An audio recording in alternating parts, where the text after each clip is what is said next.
So, do-badders, I'm halfway through a conversation already because it's Stephanie Case, who we love. And if you haven't listened to... I can't remember if Stephanie's been on once or twice before, but Stephanie is basically Wonder Woman. Is it just once? Wow. I think once. I'm not sure.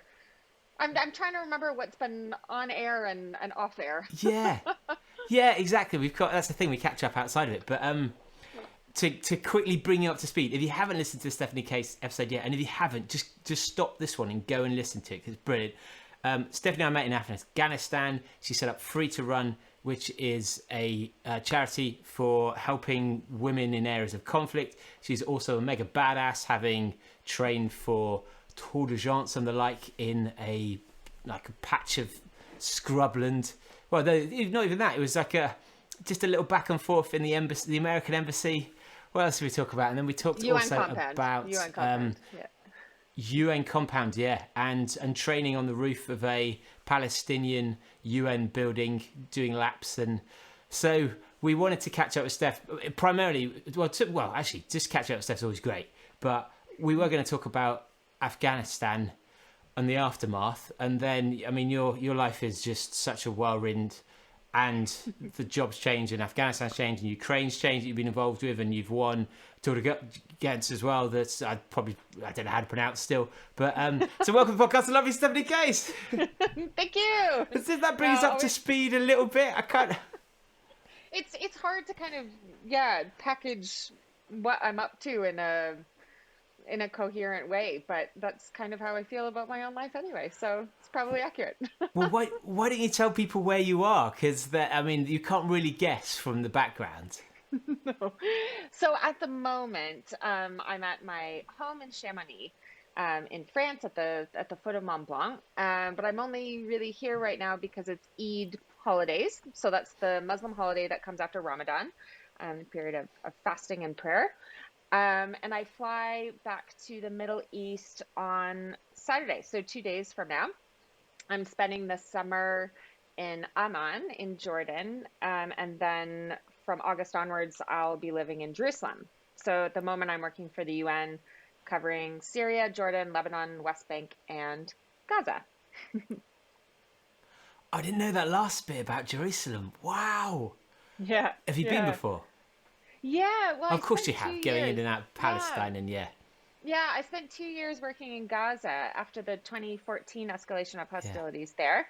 And so I would come out every couple of weeks or so just for a break in Jerusalem. And Jerusalem is quite tense in and of itself, but at least I could go outside and run around, unlike in Gaza when I was stuck inside an apartment building. So I know it a bit. And I know some of the other areas I'm covering. I was in Syria once briefly, but Lebanon is new for me. I was there a couple of weeks ago, and I haven't worked in Jordan before, so it's great. It's a lot to take on. Yeah. And would you say, because I guess you've been running in those areas, are there distinct running cultures in each country, and are they different to each other? Yeah, it's a really good question. Especially when I am running in areas that have different religious or cultural backgrounds than, where I'm from. If they're particularly conservative cultures, I'm either, Orthodox Jewish or Muslim or, whatever.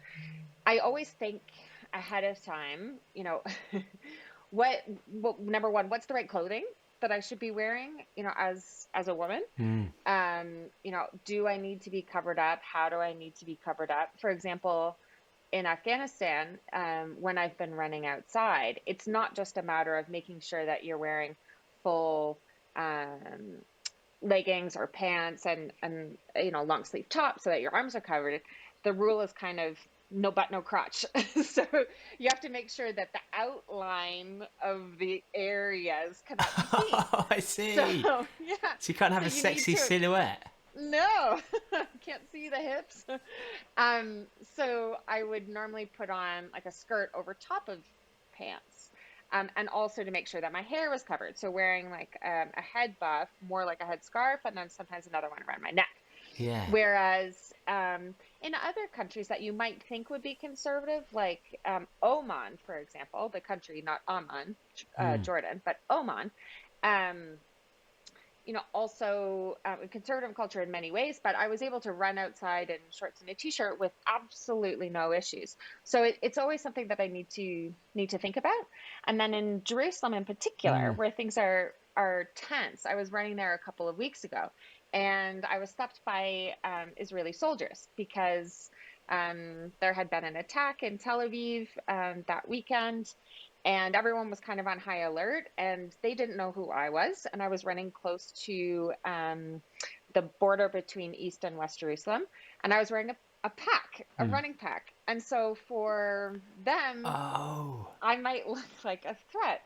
And so, I had to take off my pack and dump it. And, I realized that I need to be running with my passport. Had to dump it? Yeah. So, I don't think I look like a threat, but you don't know. You have to kind of think about how people would look at you from their perspective, and then try to accommodate to that as best as you can. It's not going to stop me from running, but it might change the routes I take, how I dress, whether I bring my passport or not, how I kind of approach the situation. But it definitely adds another layer. It's not like it's put on your running shoes and just go out for a bit of fun. You have to think about it. Do you think that gets in the way of running as much? Like, does that hassle begin to nag a bit and actually become a weight against actually going for a run? Yeah, and in Jordan, for example, you've got wild dogs. You've got in Amman, there aren't really sidewalks, and so you have to run on the street. And the cars like to play chicken with you, and they're not doing it because they want to harm you, but it's just such an oddity in many parts to see a woman out running, and so they just want to tease you a bit.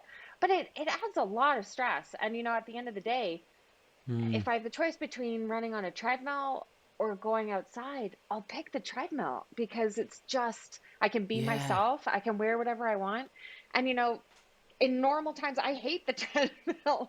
There's no way that I would want to give up the chance to be outdoors. But it just makes you realize like what it shouldn't be a privilege, but it is to be able to just not think about it, put on your shoes and go outside. So when I come home to a place like Chamonix and I don't have to think about it at all, I really try to take advantage of it and not let myself have any excuses not to go for a run, because it's just easy. So are you going to stay centered in Chamonix while in Jerusalem as well, or are you moving everything with yourself and you're now fully Jerusalem? Yeah, so I bought this apartment that I'm in right now in Chamonix about 5 years ago. It was right before I moved back to Afghanistan full time. And I think it was just the idea of having a permanent base somewhere that made it less scary for me to be able to keep moving around the world like I do. I'm a human rights lawyer. I work for the UN. I'm going to be living this way for the rest of my life. At one point I thought I would do the war zone thing and then maybe have a quote unquote normal life, but it's quite clear that that's just not who I am. And so in order to live this crazy, chaotic life, I have to have one center of calm. So I don't rent this place out. I keep my stuff in the, my clothes in the closet. I keep like champagne in the fridge. And as I raise my glass. And then I know that I can just always come home, even if it's just for 48 hours, or if I need to be centered somewhere and know that there's a place separate from work to come, it's here. So my home will always be here, but my work home will always be somewhere else. And would you say like that first night's sleep in your bed, is that different to every night's sleep anywhere else in the world? Yeah, I mean, I can tell you I was traveling quite a bit for work. So this is a new job that I'm in now. I started about 6 weeks ago. And the first month was crazy. I was in Amman, then I was in the West Bank, and then I was back in Amman, and then I flew to Beirut. and I was trying to train while, all of this travel was happening, and you're trying to make a good impression on everyone because it's a new job, but you're exhausted. And I wasn't getting any running in. Yeah. While I was in Beirut, they're going through an economic crisis right now. And even though I was at a hotel, the power was going out all the time. And so, going on a treadmill wasn't super easy. And I was just trying to make it to my flight, which was supposed to go from Beirut to Istanbul to Lisbon, right before the Madeira Island Ultra Trail. And I've run Madeira before a couple of times. I love this race. And this was my deferral from 2020 due to COVID. And as I was on the flight, I'd stayed up all night.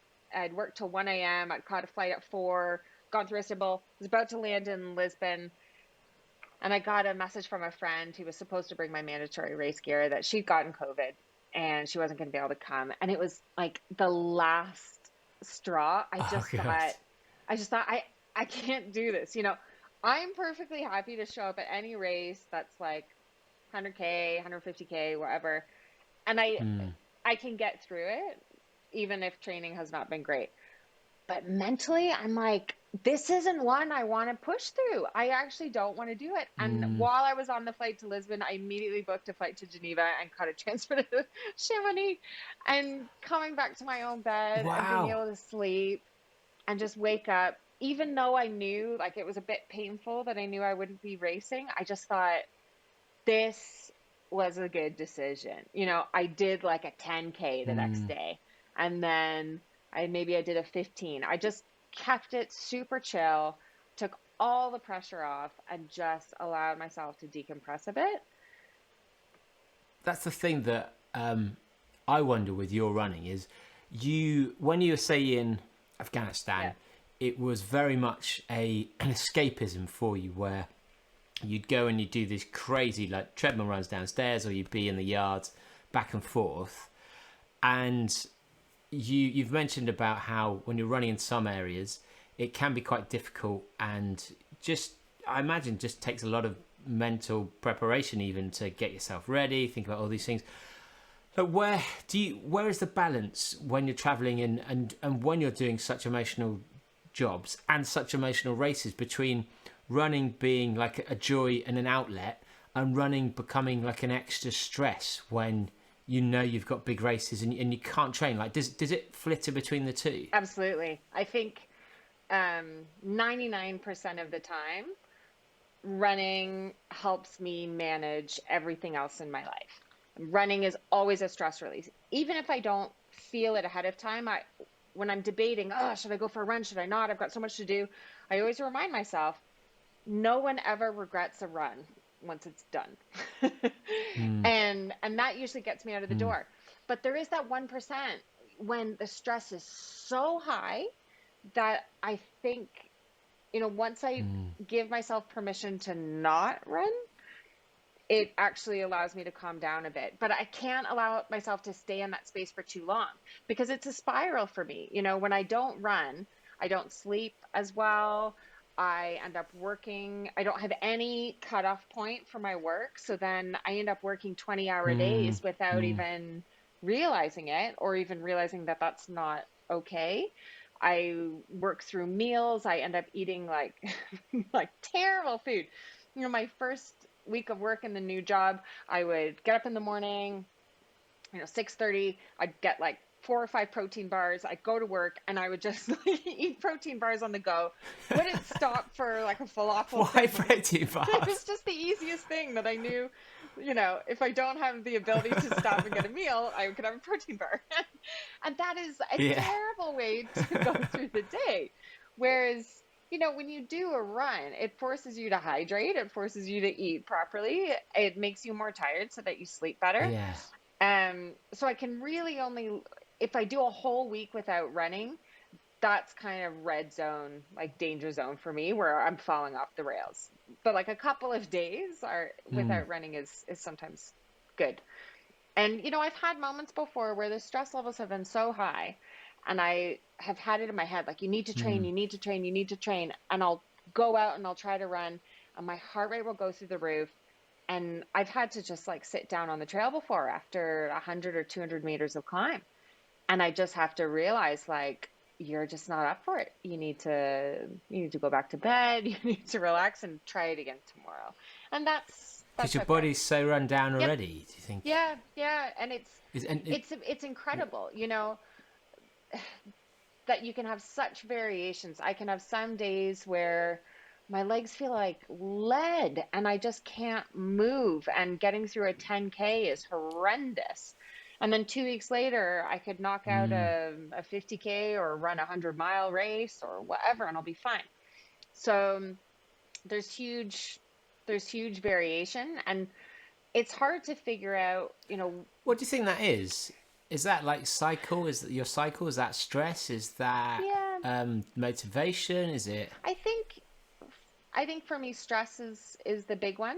It really is, I think, the biggest variation, because I'm still learning, but for me, it's figuring out what is a level of exhaustion that's just part of being an active human who's training and having a busy job that I should push through. And what is the level of exhaustion that I need to pay attention to? And I usually don't figure that out until I'm mid-run. And, if the run is not making me feel better, that's the biggest sign. Because normally the first 20 minutes suck and then it's great, no matter what mood I'm in. But it's that 1% of runs where the first 20 minutes doesn't solve it. And, you can feel like you're just in this deep hole, and every sign that you're getting back that you're tired or you're exhausted and that you can't break through, it just makes you feel worse. And then sometimes it's okay to just give yourself permission to be like, I'm going to go get an ice cream and call it a day and just try again tomorrow. I get more of those actually as I get older. I don't know if it's wisdom or I like to think it's wisdom, but and do you think this is this typical of someone who is working in a job? Do your colleagues have similar circumstances where they're just blitzing themselves at work and stressed and emotionally drained by the work, or do you think it's quite unique to you and the way you plow into your job?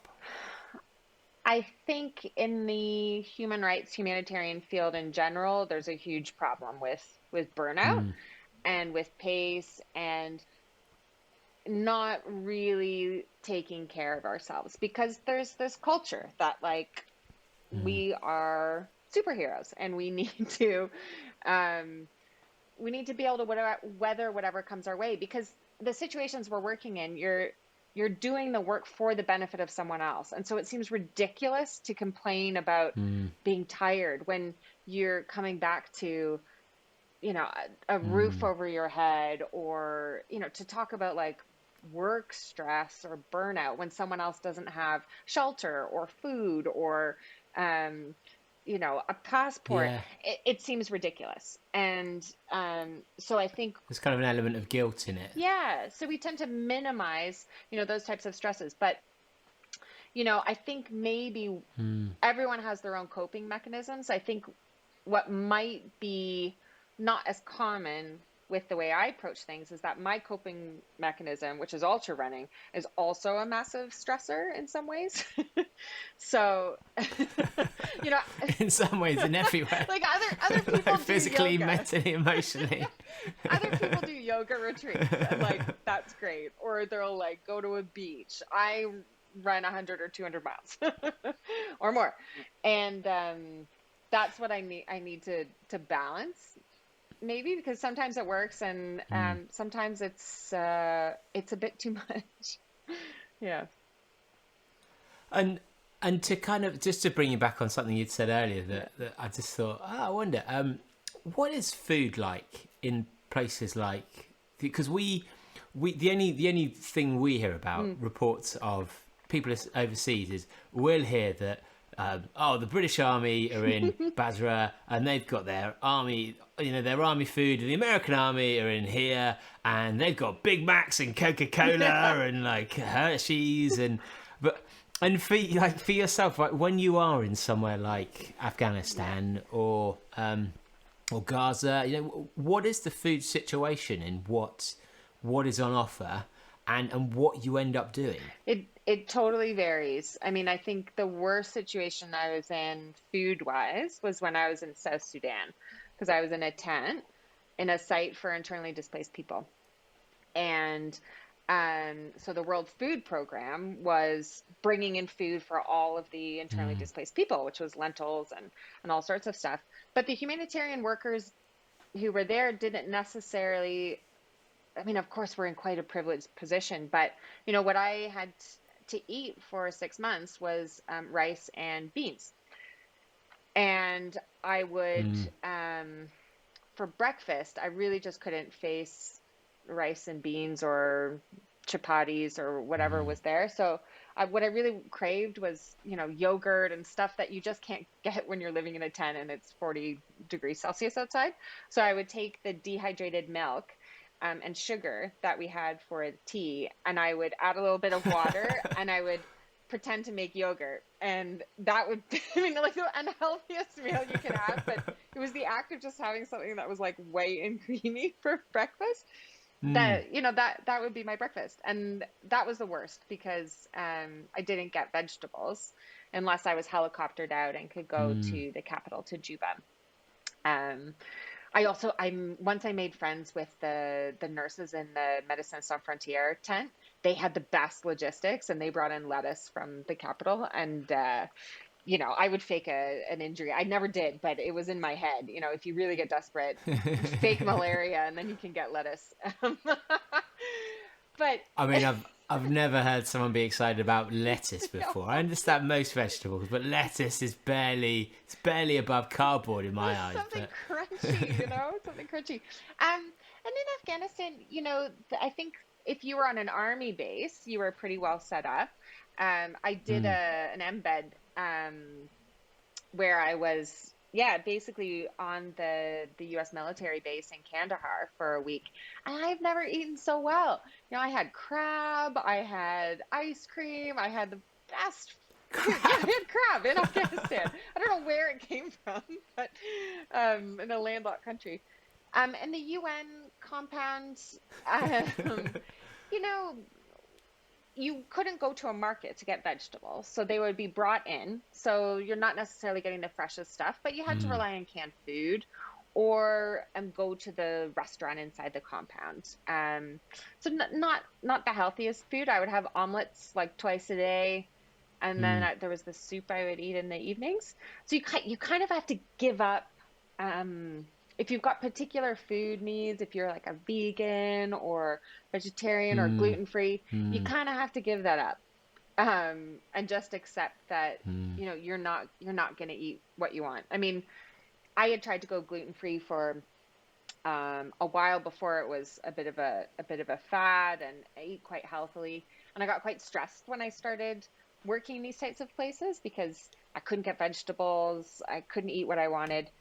And, it was my mom who said to me at some point, she's like, Steph, we've got a limited amount of things that we can stress about. And she's like, this isn't one of them.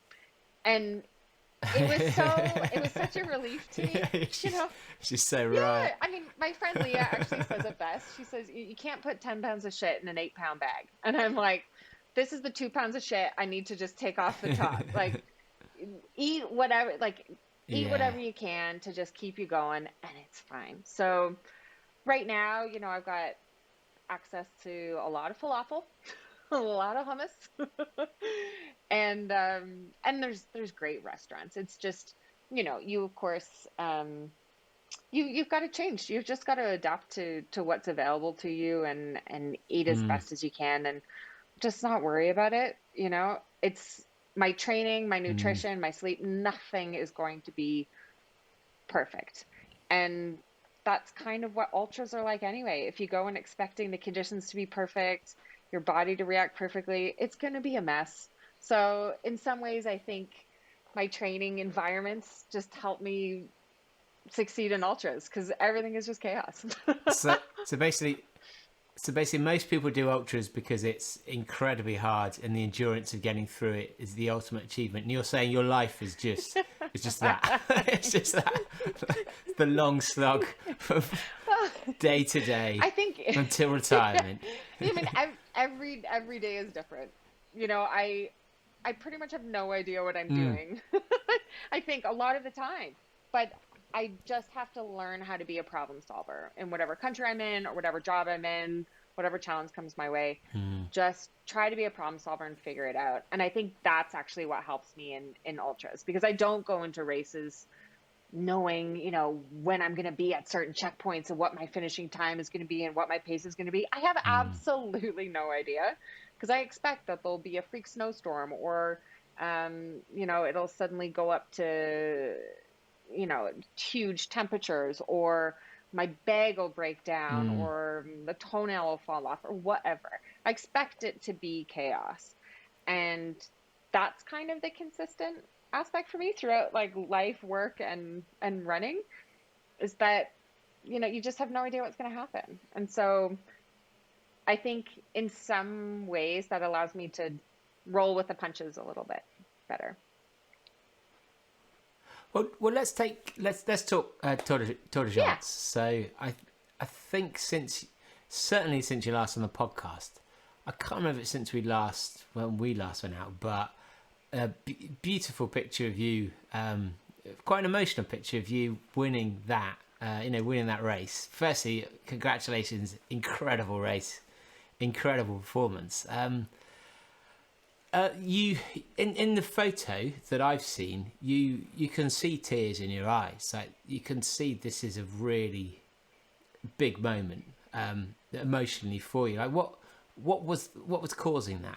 Yeah, well, maybe I'll just back up and kind of explain the context if people aren't aware of it. So Tor De Geants is a 330-kilometer race around Aosta Valley in Italy with 24,000 meters of climb. And that one I've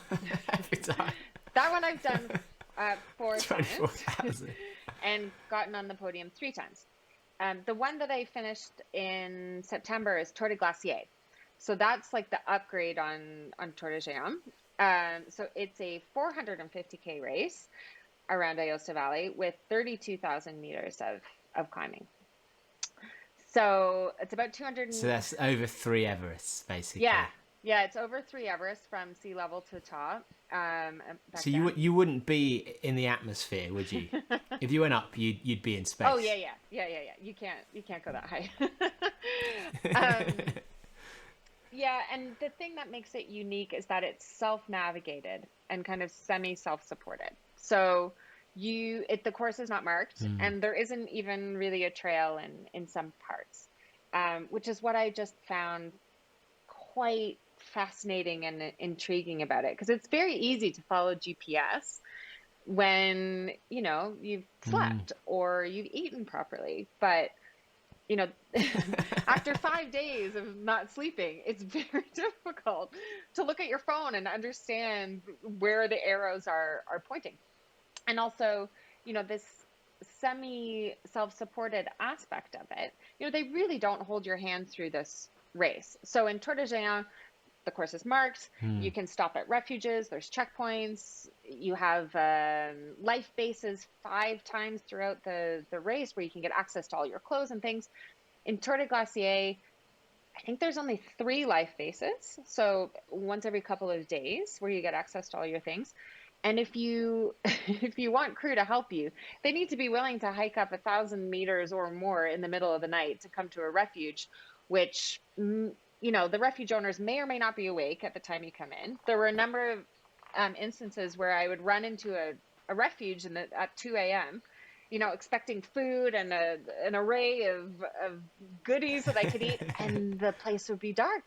And, you'd have to go into the kitchen and open up the fridge and leave some money for a Coke. And that would be how you would get through. So, wow, really? Yeah. There was one moment where a good friend of mine, Corrado, who owns a hotel in Courmayeur called Hotel Crew. And so he's in the hospitality industry, and he was meeting me at a refuge at about 2 a.m. And I think this was on maybe day 4, day 5, I can't remember. And so, I was quite tired and he was quite tired. And I came in and he was standing there and quite upset that there was no one there to serve me, a bowl of pasta. We were in Italy. Like, she's racing. And, he rung the bell, the dinner bell, and he, started knocking on all the doors to wake up the hotel owners. And I was like, Corrado, Oh, God. So he found me a bed. I went to sleep for about 20 minutes. And by the time I woke up, the refuge owners were standing there at attention. They had the water boiling. They were getting the pasta going. They were ready to serve me. So, yeah, I mean, to talk about the ending, it's this is a race unlike no other race I've done before. I had to get in the mindset of not thinking about distance, not thinking about time. I had a watch on, but I wasn't tracking my kilometers. Yeah. I only had the watch on so I knew what day it was and what time it was. That was it. Because there was no point. The distance and the elevation was so huge. If you started counting it and thinking about the end, you would go nuts. So I just had to convince myself, like, this is your life now. You just run.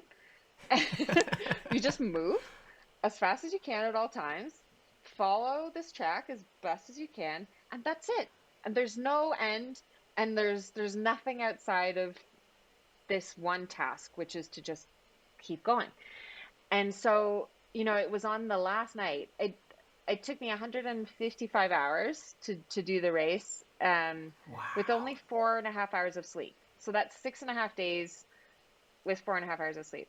So, because was that the right decision?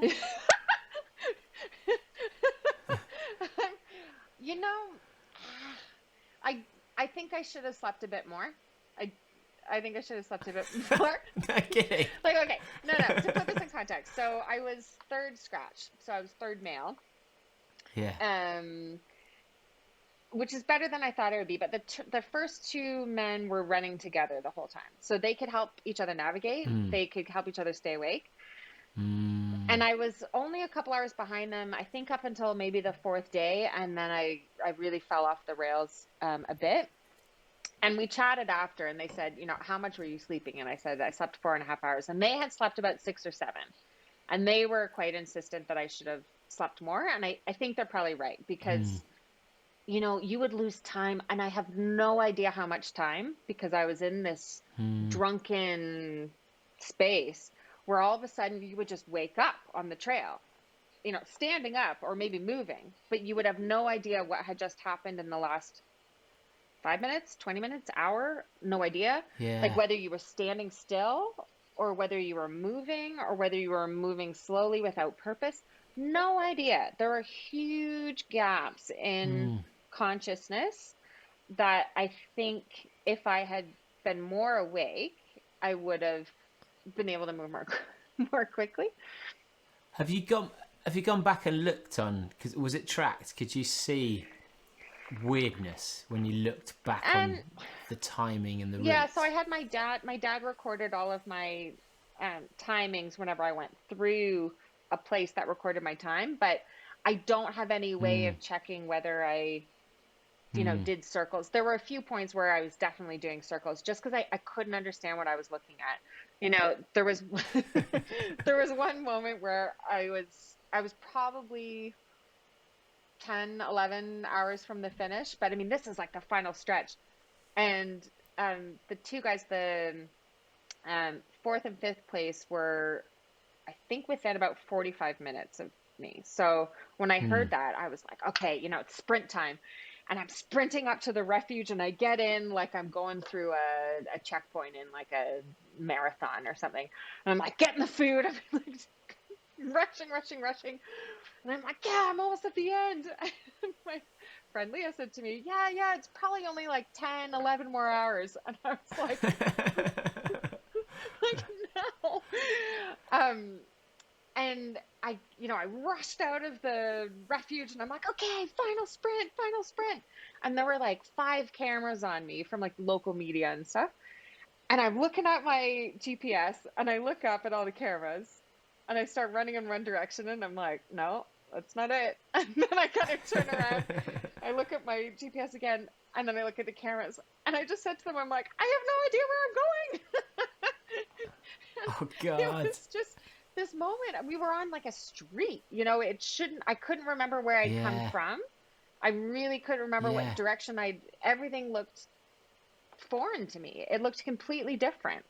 And I needed someone to kind of tell me like, well, it's that way. So, And do you have thoughts of the rest? Like, does the rest of your life exist in those moments? Are you aware of even, you know, the Stephanie that does this is the work, this is the charity, my mum's of it, or are you in this?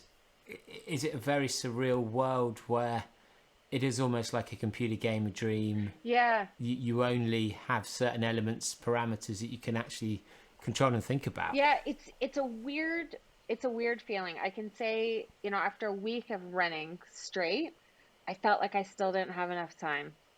Like I want to go back because I was in such a difficult point in the year with everything that had happened politically in Afghanistan, with the Taliban taking over, with all of the pressures I had with work, and I was part of a film project that was kind of documenting all of my stress. And all I wanted in that week was to just be alone with my thoughts and to give my brain the space to think about nothing other than the basics of life, you know, hunger, safety, fatigue, mountains. That was all I wanted. And I don't feel like I got enough time to sort that out. And it was on the last night where I was having a bit of a hallucination. I think I might have fallen asleep. I'm not really sure. And I saw my friends, Jose and Corrado from Courmayeur, in my head. I saw them standing on the side of the mountain with suitcases. I don't know why. And I was having a conversation with them. And then I realized at some point I kind of did my little jolting awake thing. And I said to myself, I was like, Steph, you're in a race. This is going to end if you just keep going. And it was this moment of elation, but also a bit of disappointment that, like, actually, this isn't just your life moving through space. Like, this is a defined race period, and it's a competition. And if you keep moving, it's going to end. And the pain in me said, yay, you know, you will get to stop. But there was a part of me that thought, you know, I just want to stay in this bubble where everything is simple, you know, where everything is, you know, it's just about, it sounds very selfish, but it's just about me. It's just about me and my relationship with these rocks and this trail. And that's all I have to worry about. I don't have to worry about anyone else. I don't have to, it's an uncomplicated, painful, but an uncomplicated world. And having that 1 week just didn't feel like it was enough time. But do you think, because I'm not sure if that's true, or it's more that the complexity of what you're returning to will never be long enough, because do you really think if it had been an extra 2-3 days of just no sleep and hiking, you would have had a different experience, really, more than a prolonged and weirder one?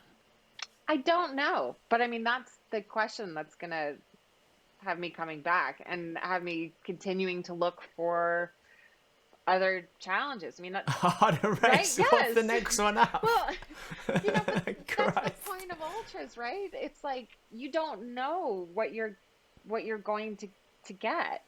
And you know, it was funny. I don't know if I mentioned this to you before, but on April Fool's Day,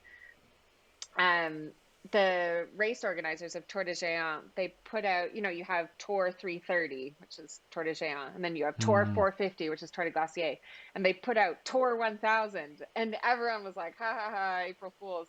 And I was like, this would be great, you know, like, finally, let's do Tor 1000. But yeah, I mean that week was just, I was probably in the worst place, but referring to what I was talking about earlier, the best place to run it, because yeah, the Taliban had taken over Afghanistan on August 15th. I spent 2 weeks trying to Mm, evacuate the team of Free to Run, my NGO, from the country. It's just an absolutely horrific time for everyone. And then I had to run 450K. And even as I was going into the race, I had people reaching out to me on WhatsApp and Facebook and calling me, mm, begging to get themselves out or get their families out. And I had to really work on giving myself permission to take that week. And so, yeah, again, in a very selfish way, another few days I think would have been great. My body probably would have completely blown up more than it already mm, did. But I just didn't feel ready to come back to reality. I was ready to stop hurting physically, but I could have used a few more days, I think. And yeah, I don't know. but I don't know what would have happened. I mean, whenever you finish a race, whether it's a marathon or 100K or 100 miles, whenever mm, you finish, it's clear that that was the last step you could have taken. You know, like as soon as I crossed the finish line of Tor, I couldn't walk another single step. I had to get my partner to mm, piggyback me everywhere. But if I knew I was going to run another 100K or another 100 miles, I'm sure I could have done it. I'm sure. mm. And I think you saying like this being selfish. There's it's only selfish. In fact, it's not even selfish. But even in the looking at it as a single action, it could only be deemed mildly selfish looking at a single action. But within the context, people need space to recharge, to escape, to you it's like it's the equivalent of an athlete saying I can't have a rest day Yeah. because I need to be performing every day. Why am I not training? And it's because you need a rest day. And this isn't a rest day, and it's certainly not a rest, but it's a mental recharge in a perverse way. And I think that's that's what and I do think that, but that's what it's so important that people grasp that you need these breaks, and whether it's just from an intense family that you're looking after, or anything you're doing where you're giving, I think it's important that people have that break. I Well, agree with you on that. And I mean, I to, will say, I think women in particular, women who have families, they tend to describe, any time that they take for themselves to train or to race as selfish because they're taking it away mm, from their family. And that's what I think we do need to change culturally, because the things that you yeah, do for yeah, yourself to make you a more complete and whole human being, we can't really call this selfish. I do say it because I'm in the humanitarian world, and I have to. mm. But as a gender dynamic specifically, I think we need to break that.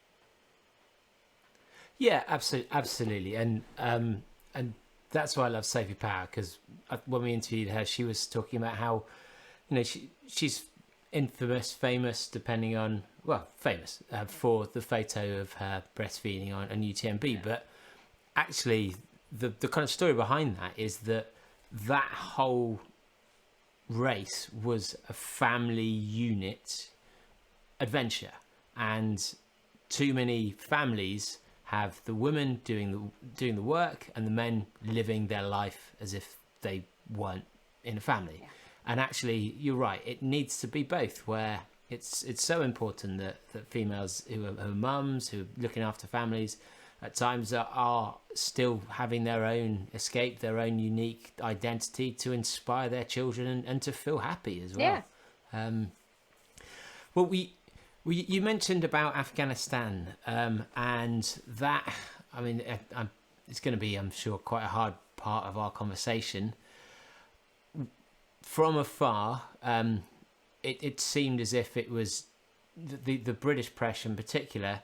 It seemed as if it was just absolute shit show where there was no planning from the Western governments. There was no real provision for helping anyone, not even the Westerners there, let alone the people who we owe a huge debt to and made promises to.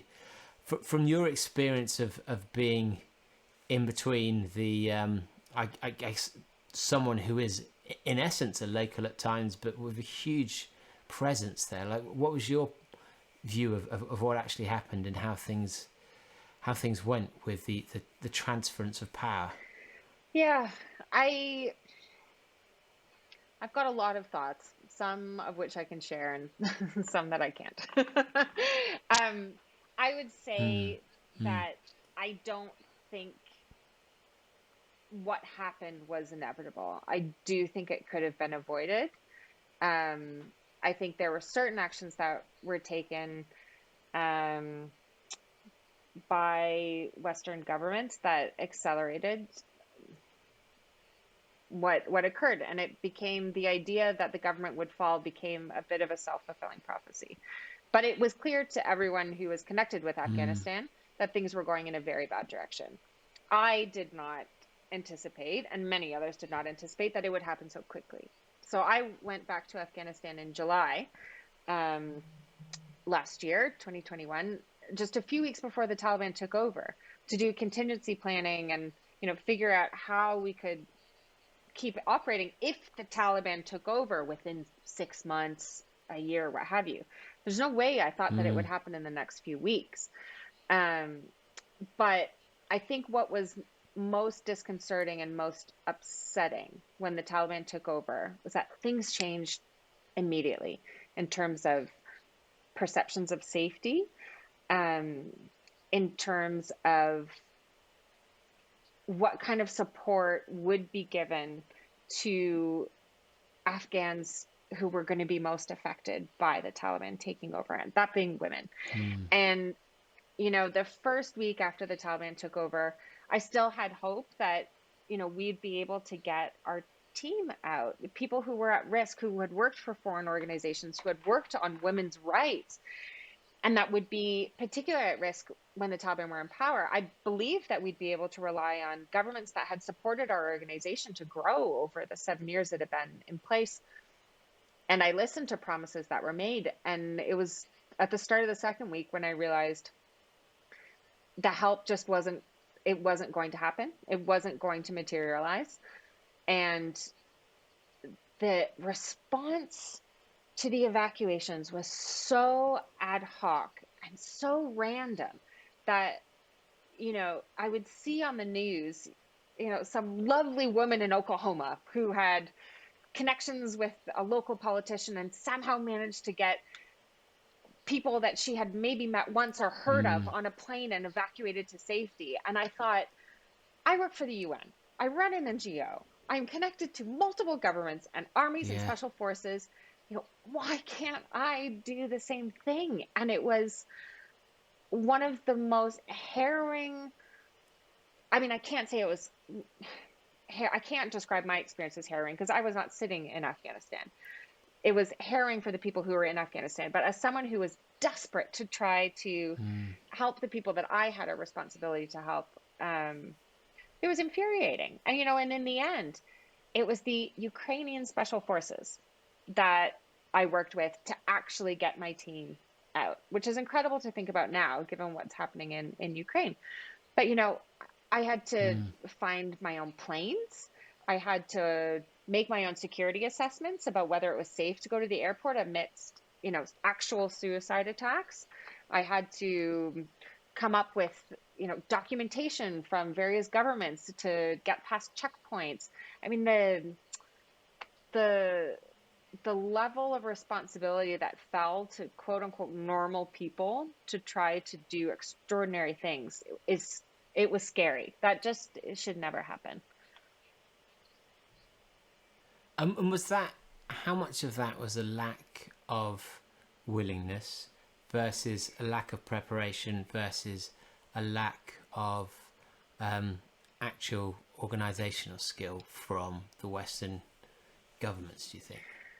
That's a hard question to answer. I think what I can say is that everyone who was involved, from the military side to special forces to diplomats, everyone was taken aback by what a shit show it was. I cannot tell you how many people said to me, very high level people said to me, like, I have never seen anything like this. I mean, it was just unbelievable. So that makes you think that there had to have been something wrong on the contingency planning, because that's what contingency planning is for. Yeah. And everyone was scrambling. And it just shouldn't have been that way. It just shouldn't have. In the UK, the way it was portrayed, it was that because Afghanistan is such a there's just such a variety of kind of cultural identities within the country, that no one really buys into almost the vision of Afghanistan as a country. And so when it became apparent that the West were pulling out, the government wasn't really as strong, cohesive, supportive as they expected, people then reverted to, well, in that case, what do we do to try and ensure that our community's okay?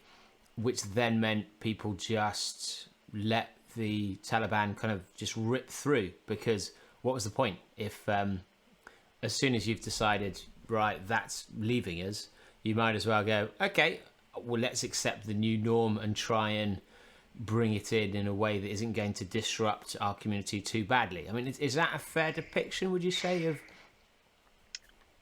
I think it was inevitable that the US and others would have to pull out. It was just a question of how that would be done, and could it be done in a responsible way. And I think that that's where the mistakes were made in terms of the timing of certain announcements with the peace talks that were ongoing, in terms of the kind of support and handover that could have been done with the Afghan National Security Forces. I mean, the publication, The Onion, it's like a satirical. Yes. Yeah. They wrote an article, I think, in Very 2013, about, the US kind of pulling out in the middle of the night under the cover of darkness, out of certain bases. And it was so funny the way that it was written, because it was just never, it was clear that that would never happen. And this article from 2013, it actually happened in reality with the pullout on one of the main bases. And so you just think, everyone got into a bit of panic mode.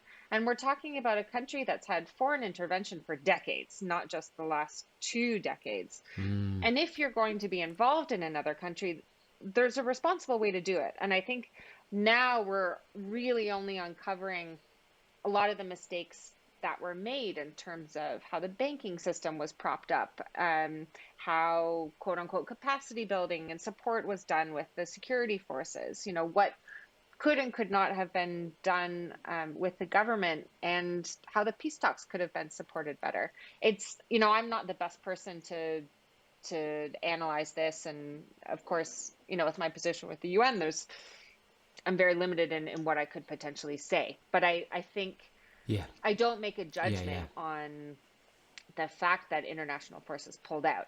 I do think it could have been done differently, and that what transpired in August was not inevitable. And in terms of free to run, then, where has that left, firstly, the intentions of the organisation, the people that we both met together, the wonderful girls in and then also the organisers as well, the people who took risks to just stand up and support, and what's happened with it that? was a really hard moment, I think, for everyone involved in free to run, as Afghanistan is where we started. We're also in Iraq, but Afghanistan is where the idea of free to run was born. It came out of a request from Afghan women themselves to be able to participate in all the things that, you and I can do so freely. And so to look at an organization that after 7 years had supported a couple thousand women and girls across 5 areas of the country, including some of the most conservative areas, to suddenly shut down our offices, evacuate staff, burn and pour concrete over our documents. I mean, it was like, what have we been working for? It was a real moment where I think we could have either decided, okay, that's, we had a good run of it, that's the end, or the direction we did take was to take a step back and say, free to run was an idea that was born out of what was seen as impossible circumstances. The idea of women and girls running freely outdoors to actually change the views of communities of how they treat women, how they see women, how women themselves could participate in their own culture, society, politics. That was seen as radical 7 years ago.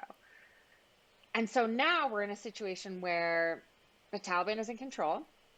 Women largely can't go to work except for certain professions. Girls over the age of puberty cannot go to school. Outdoor sports is certainly not allowed. How can free to run operate in that environment? And what's always been clear to me is that what seems like an impossible situation isn't static. There are always openings. There are always ways that you can find cracks in what seems to be an impermeable, harsh system to find a way to move forward. And so I think, as an organization, we're committed still to the people of Afghanistan. We've been able to evacuate, our core at-risk staff and some of their family members, but we have, hundreds of alumni and former participants who are still there. And there's thousands upon thousands of women who could be potential participants and that will need our help. And so we're not giving up on Afghanistan. I can say very quietly and very carefully, we are restarting through support to local women's organizations that are already on the ground, still on the ground. As an international organization, we have to be very careful about sending people in or hiring people who are working for a foreign organization, which carries extra risk. But there are women's organizations that were operating previously when the Taliban was in power during the 90s and that are still operating now, and they need support. And there's a way that we can provide support in terms of helping them to develop certain sports sessions that can exist in a quiet way, not in the same way that we operated before, but in a way that can keep a foothold, that can provide an opening that can be built upon. We have this strong network, we have this knowledge, and we have this experience that, we don't want to disappear. So we are testing these things out. And I think it's important that we keep doing so that when those cracks keep happening, when those opportunities come up, we'll be in a position to take advantage of them. So we are continuing in Afghanistan. I can't give further details than that, but it is something that I hope I will be able to going forward. And we're continuing in Iraq. We've been operating in Erbil and multiple IDP camps. We're expanding in the north, and we're also waiting for our registration in Baghdad in federal Iraq so that we can expand our operations there. And how do you feel about the legacy you've left in Afghanistan, and can you now look upon people you've touched while you were there and feel that it has made a difference in this new regime, that actually they're different people, they are facing this in a different way to how they would have done if you hadn't been there? It's a hard question to grapple with. And, in this film I was mentioning, which should hopefully come out in June, there's a moment in the film where you can see me, I'm in Kabul at the time, and I'm grappling with this question of whether, has setting up Free to Run been a net positive act or not, because there are so many women who are in Afghanistan or outside who've been evacuated that look at the world in a different way. And, in many ways, the same respect that I think running has affected, you and me. To me, running gave me a purpose. It gave me confidence. It allowed me to deal with stress, but it gave me a broader, I think a wider vision on what's possible in my own life outside of running. And that we've seen and we've heard and we've documented how running has enabled that for so many Afghan women and girls and also in Iraq. And so in one sense, that's positive. But in another sense, those who are still in Afghanistan, they've now had that taken away. And so, you have to think, is it better that they had that once and now they're suffering that loss? I can feel the pain. I still receive messages on a weekly basis. I can feel that pain, that, they are grieving the loss of their freedom. They are grieving that experience of racing and being with friends and running past men in their villages. And I have to believe that it's still better to have had that opportunity, because it will come again, and they will be a part of that movement to make sure that it comes again. But it's incredibly painful now in this period. And for those who've been evacuated, sure, they will get incredible opportunities in Canada and the US, wherever they've been evacuated to. But many of them have had to leave their families behind. And, there's a lot of guilt that they're experiencing with that. And so it isn't an easy answer. It's not a black or white, yes, this is good and yes, this is bad. But I think there's a lot of pain that everyone is working through. But in the end, you can't look at something that's good and that has provided opportunities as a bad thing, because it just is painful now, but it's something that we can build on and that we can continue. And like I said, the skills and the confidence and the desire to fight is in a lot of the women that have been in our programs. And that's why they're still trying so hard to get those freedoms back.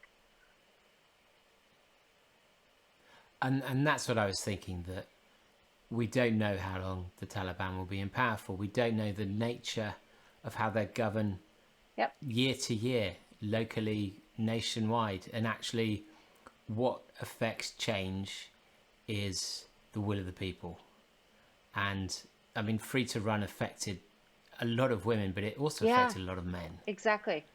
And that if and when the Taliban do fall, it's going to be because of confident people who have a desire or the for something Taliban different. themselves and change. given them both I mean, the Taliban isn't a monolithic group, right? Yeah. You have many who are in power who've been outside of the country, whose daughters are going to universities and in other places.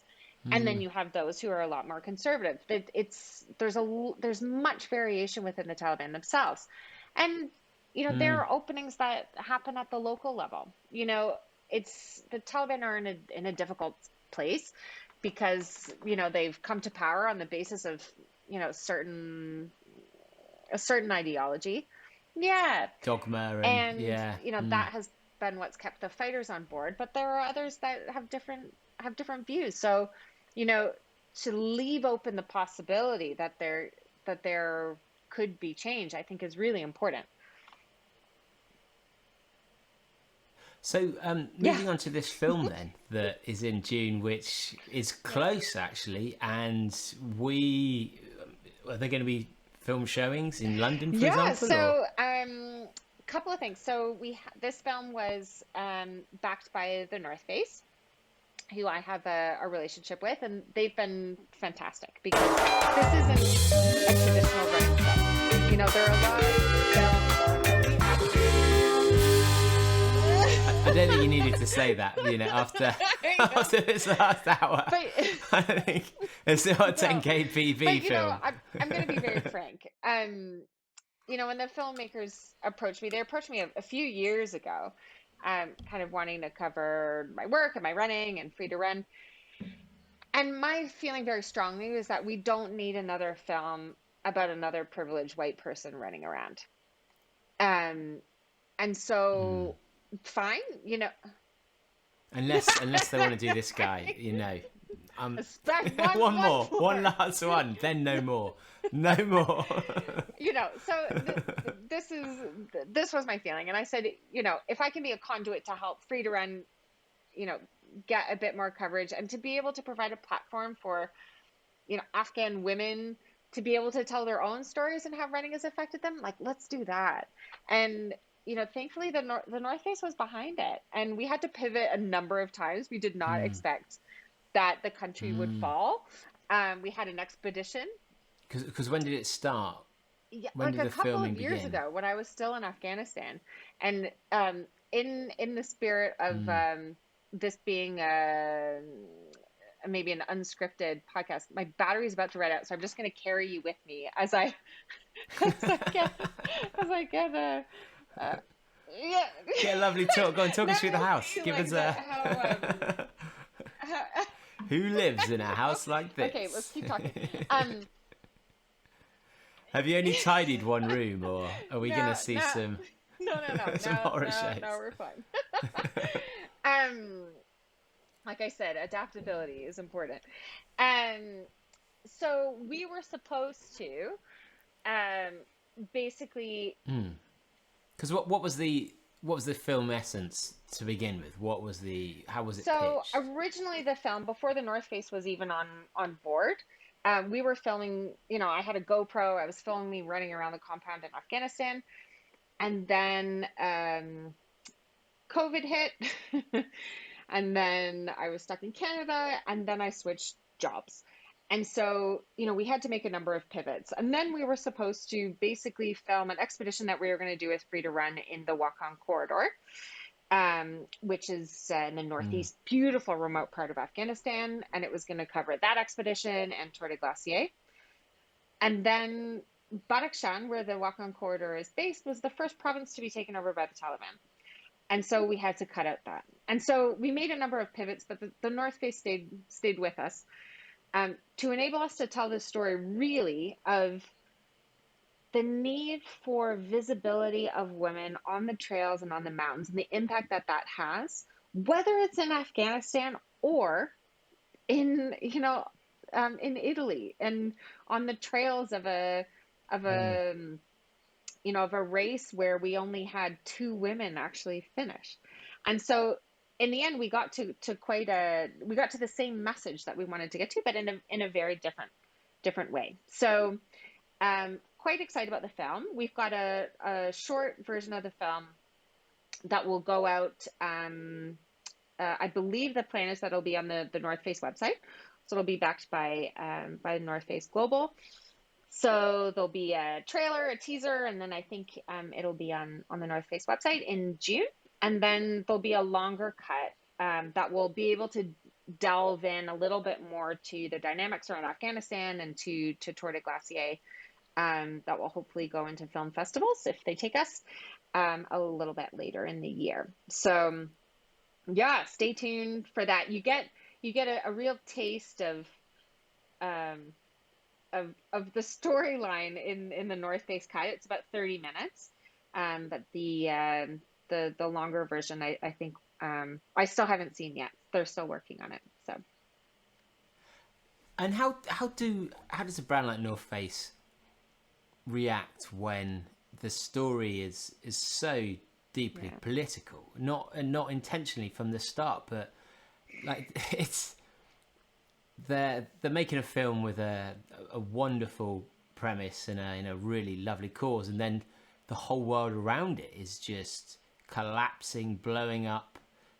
There's elements of Trump, Democrats, right thing, quite dark storylines really, because it's the reality of life. Like, what happens to when a brand's sponsoring a documentary like that, and like they, oh yeah, do they just sit back and the money's in now, or were they there trying to just ensure that it was still meeting their brand guidelines and the like? Yeah, we worked very closely with them. I have to say I'm, you know, I haven't really worked with brands that closely before. And I'm not a typical, you know, I'm not on the performance team with the North Face. And I'm older. I'm turning 40 next month. You know, I'm not what you would consider to be sponsorable. I'm constantly living in weird places. You can't even send me stuff, you know, where I am sometimes. But the North Face have been they've been so supportive. They took a real risk with this crazy film, you know, project that I had, because it didn't fit into a lot of their molds. And it was something that was outside of the box and politically sensitive. But I think they put the trust in me, which, you know, I'm super grateful for, and the filmmakers. And, you know, we set up the structure and the funding so that, you know, I was quite adamant that we would have someone from Afghanistan who would be able to act as a cultural advisor on the film, so that this wasn't, you know, unconscious. I'm white, the filmmakers are white, this is a movie that involves Afghans. I wanted the Afghan women who were a part of it to be closely involved in the editing process. And then our cultural consultant, she used to write for the New York Times. She's Afghan. I met her in Kabul a few years ago. She's doing her PhD on women in Afghanistan in history. And so she's been able to provide some feedback on, you know, what falls right and what doesn't. And the North Face was on board with all of this and with all of the pivots. So it was quite a big risk, I think, and not for an insignificant amount.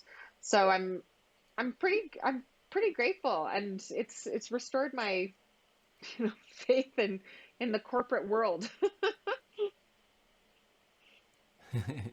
And do you think it's managed to keep a narrative that doesn't jump too much and doesn't just suddenly, whoa, left field twist, whoa, right field twist? It'll be interesting to see what people think about it, and I'm really keen for your feedback. It's hard when you're the one that's a subject of the filming, you know? I mean, my partner said to me, like, you're never going to love this, because, you know, I'm so critical. From the first draft, I was kind of worried. You know, you just kind of think about, you analyze everything about what goes in and what doesn't go in. But the last draft that I've seen, I'm pretty happy with. It's hard to cover issues this complex in just 30 minutes, but to me, I think it tells quite a powerful story. And for me, at least, it leaves you wanting more, which I hope the long cut will be able to do. But I'm looking forward to the reactions and to see if people find it interesting, and if it makes sense to them. I personally I'm left wanting more, but that's maybe a bit narcissistic. And can people get in touch and apply to do screenings, showings? That how does it work? What is there a plan for distribution, and can it be distributed to people who want distribution? That's a good question. I have absolutely no idea. I'm assuming all of this is possible. I mean, we want people to watch it, and we want the message to get out there. It's one of diversity, gender equality, and women's empowerment in our trail and ultra community. I mean, I think there's this idea still that we don't have an issue with gender in the North, in the West, however you want to call, you know, the community that you and I are involved in. But we do. It's just in Afghanistan, it's in a much more extreme way. But you look at Tor De Geants, and 2 women finished. I mean, and only, how many of us were there? 3 women started the race. 3. I mean, that's like, that should just there's something wrong there. It's not because we're not capable or that we don't want to do it, but there's clearly an imbalance in terms of participation and opportunities and access in our sport. And I think it's a story that still needs to be told. We've just tried to find a unique way to do it. So yes, anyone who wants to air it, whether the shortcut or the long cut, contact me and we'll figure it out. The filmmakers, the company that they are, And it's Dream Lens Media. Um, so they can also be found on, it's Carrie and Tim Hyman. They are absolutely fantastic and they can be contacted as well. And I've often promised I do things at London City Runners Clubhouse, but this we'll do a screening there if we can. And are you gonna dedicate it to the organisers of UTMB for who still don't let pregnant women defer? Is that at the end, just as a little double stab, or is that not part of it? Maybe I'll just send them the link. I'll send them the link. I mean, as part of the film, the North Face supported me financially, and I deferred that fee to Free to Run. So that means that they supported Free to Run. And, I think that is just such an awesome outcome of the project as well, because it means that it's not only a film about women's empowerment, but it actually financially contributed to the work of the organization. And do you think is that part of the viewing strategy? Because we've got a lovely group of do-badders in Perth. We've got little colonels all around the world, and I'm sure people would be happy to put on screenings to raise money for Free to Run. £5-10 a ticket. Is that something that North Face would be on board with? That you guys would be? Yeah, open to? they've been really supportive from the beginning. I think. We need to work out the structure of everything between the shortcut and the long cut. So there's still more conversations being had. I mean, the great thing about the North Face is that it's a huge company, and if you can get them behind you, fantastic. The negative side is that there's a lot of layers of decision making and bureaucracy. But the film was supposed to come out actually today. It was supposed to come out today, but it's been delayed a couple of times, which isn't a bad thing because we're constantly tinkering with it. So I don't have the details of all of that yet, but all things that I think can be explored and worked out. And in terms of your kind of future, what do you see yourself doing running wise and race wise? Have you found your 500,000 K? Yeah, I think my A race of the year is Hard Rock. So I've got that in July. I'm kind of already stressing about it because I'm gonna get a chance to do this race once, and I'm not trained. I've only got 2 months left, but I'm just gonna do my best and I'm gonna enjoy it. And the top 5 women are all living and training in Colorado right now. So I need to not worry about it. But I have an altitude machine for my Toxico that I've managed to get into Jordan. Yeah, what does that it's look massive. Like? To be honest, it doesn't travel well. But Is that over your face, or are you in a box? It's kind of a 32 kilogram machine. And then you can hook it up to a tube that you attach to a big plastic tent that goes over your bed. So you can sleep at altitude, or you have a training mask. So you can do intermittent hypoxic training on a treadmill, which I will do both of. Yes. Wow. How much do they cost out of interest? Or do you not know if you've been sponsored? I paid out the nose thousands. Oh, God. And I have gotten this machine through customs in Jordan. It took a UN security guard and about 4 hours of negotiations. That's a lot of explaining. But I had to demonstrate it and everything. But I've got it with me in Jordan.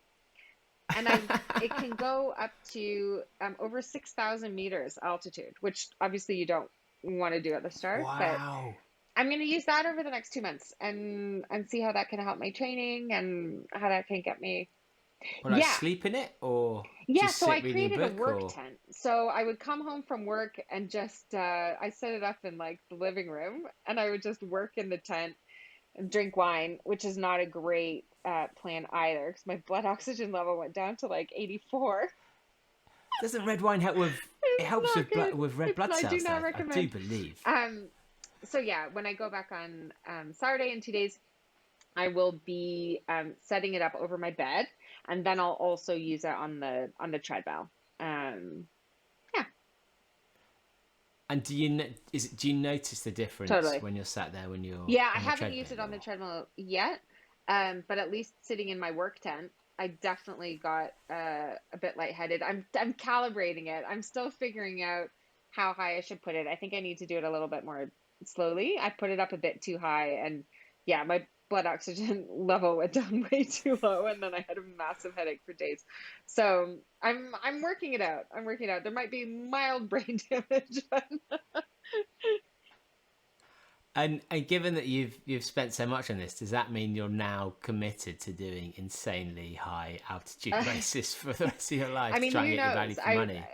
I've also thought, when you drink wine at altitude, you have to drink a lot less. So the way that I could recoup my money is by creating like the social hypoxic tent. So, at the end of the day or on a weekend, you could go in the tent. One glass of wine is like four. So I'm going to save tons of money on wine consumption.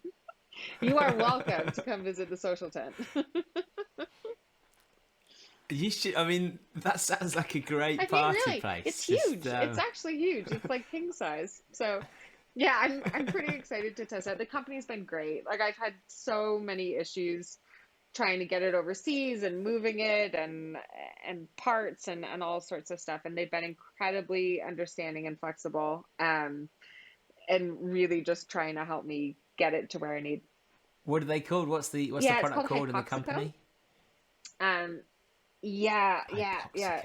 And they've been fantastic. I don't think I'm a typical customer. I've posed a lot of problems for them. Um, and they've just kind of, yeah, dealt with it and helped me out. Although Yeah. of all companies, you've got to. They must have a pretty random customer base.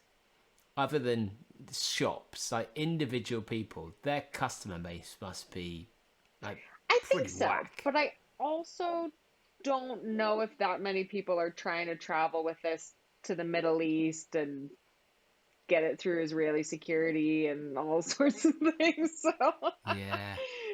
it's yeah, but it's we'll see how it works. I'm gonna try some heat training as well.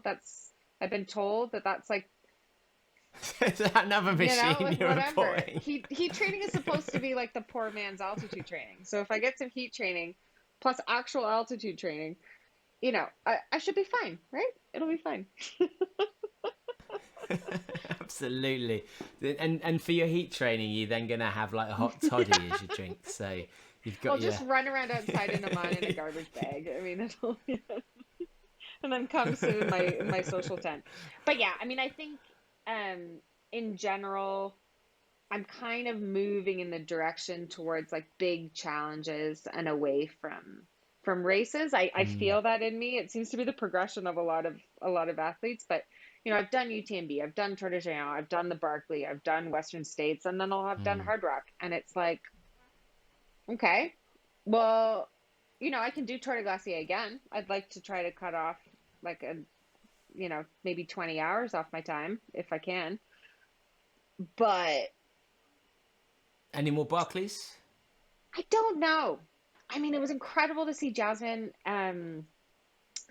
Paris. So you've done 2 attempts, is that right? Yes, I did the Barkley in 2018 and 2019. And yeah, it was incredible to see Jasmine finish three loops this year. It was just amazing. And what's clear to me is that if you want to do well at the Barkley, you have to train specifically for the Barkley, and that has to be your sole focus. Yeah. And you know, for me, the Barkley There's was, no Barclay tent, is there? well, yeah, Barkley. It's the first time I did it, you know, it was terrifying. The second time I did it, I thought it was important to come back knowing what I was getting into and to try it, but I am not going to apply again unless I am clear that that is my A race, that is my sole focus, and because then you're taking a spot from someone who hasn't gotten the chance to experience it. And you know, I don't think that's fair. And so until I get the Yeah. desire that like this is it, I don't I think you don't will. have If you that. haven't got the No. desire, Yeah. the desire comes from that immediate, that ego, that the real intrigue of what if, and if you haven't got that straight away, I don't think you're going to grow that. I mean, you can, because I did have that the first and second try, but it's, I don't know, it's a very particular race, and I honor and appreciate the level of obsession that others have with it. I don't know that I Yeah. have that level of obsession with it. I think it's an incredibly interesting race to try, but I am not going to die on a sword to finish the Barkley. It's just I don't know. Maybe it'll come, and when it does, I will sign up. And let's see if Laz gives me a spot. But I think some people have an unhealthy obsession with this race. It's you know, it's for me. Even when you finish it 3 times, you know, You know, still yeah. unhealthy obsession. We know what we're talking about. John, what are you doing, man? It's like, you know, there are other races. There are other races. I've gotten I've gotten such good things out of that race. It's really humbled me, and it's made me realize what more is required. I'm not yet Yeah. prepared to do that because I use running in a different way. For me, running is not about getting certain accomplishments. It's about the experience, and if I happen to do well in the race, then great. But yeah, I think I've gotten what I've need out of the Barkley so far. I don't know if that's depressing to say. I'm just being honest. I don't think it's depressing at all. Yeah. I think, you know, there's no point. I think too many people do things just for ego, just for roundness of completion. And I think it's absolutely right that people should do things genuinely because they're motivated by them. And actually, you can't do huge, epic challenges if you don't care that much. It's not going to end well. You've got to have that desire. Yeah. But do balance. If you've got a challenge for Stephanie that you think is going to be those extra 2 or 3 days that she wants, then Or 4, 5, 6. Bring it. If true. So if people want to donate to Free to Run, what's the best way for them to be able to do that? Yeah, we've got a couple of ways. Thanks for asking. So just go to our website and hit the donate button, and you can become a monthly subscriber. You know, we have people donating monthly donations from, you know, even just a couple of dollars up to, you know, larger amounts, or a single donation. Or we've got our ambassador program, which we kind of relaunched last year and is now huge. We've got such incredible ambassadors who are part of the program, and we're just about to do the next year's intake. And basically, you don't have to be, the way we set up the program is that you don't have to be an elite athlete. You have to be someone who wants to use your running or your sport for purpose, and that you connect with our mission, you connect with what we're trying to do, and you want to raise a bit of awareness and a bit of money. So, you know, you commit basically over a year to raising $1,000. We support you with, you know, give you a t-shirt, give you a buff, give you, you know, any fundraising assistance or advice, and help to promote you on social media as well. And then you become part of our team. And yeah, we're looking to really grow that over the coming year, and it's a really fun way. I mean, I think most people listening to your podcast over the course of a year can raise $1,000 through their networks. And so, yeah, for me, it's I love it. You know, when I go on our Instagram page and I see all the people that are tagging us and running for us and getting involved, it really makes me realize that we're part of such a much bigger community. So it's pretty cool. And if people want to view put viewings of the film, what's the best way? Should they contact you? Should they contact North Face, the producers, or? Yeah, well, I mean, once it goes live, it'll be on their website. So the 30-minute cut at least will be there. It'll be open. It'll be free. Um, for the longer cut, that's that's the details I don't know yet, and I'm not sure the filmmakers know yet. We're still working it out. Um, but yeah, if people want to follow me, I'm on Instagram at the Ultra Runner Girl, which now just seems quite obnoxious, especially that I'm turning 40. But anyway, uh, Are we getting an upgrade of names soon, are we? I know the Ultra Woman, the Just old, cut. yeah. I mean, given you've got to cut out the middle, just go ultra running grand, so it will last longer. Yeah, exactly. I don't know where we're going with that. But yeah, in terms of the longer cut, um, anyone who is interested in a screening of that, definitely contact me or the filmmakers, Dream Lens Media, Carrie and Tim Hyman, and we'll sort it out. And anything else we can plug in anyway? Oh man, I mean, I'm like, what else should I promote? No, no. I mean, it's just great to chat with you. Thanks for, dealing with my tech issues and running around. I've given Anytime. you a Absolutely tour of my pleasure. house. Like I said, my life is chaos, so I'm just bringing you in. I wanted to make this more real so you can experience an hour in the Well, life of Steph. well, I mean, we're here for when you have future updates. My house is here for when you're in London, as you know, and who knows? Hopefully, we'll cross over when Mont Blanc Marathon is on, because I'll be out with the Golden Trail there. So fingers crossed you're there. But if not, we'll cross over again, I'm sure, at some of a race soon. So thank Oh, you so much fantastic. for coming on the podcast, and thanks for everything you do in this world. Well, thanks to you. You're welcome in my social tent in Amman anytime. And yeah, we'll chat with you soon.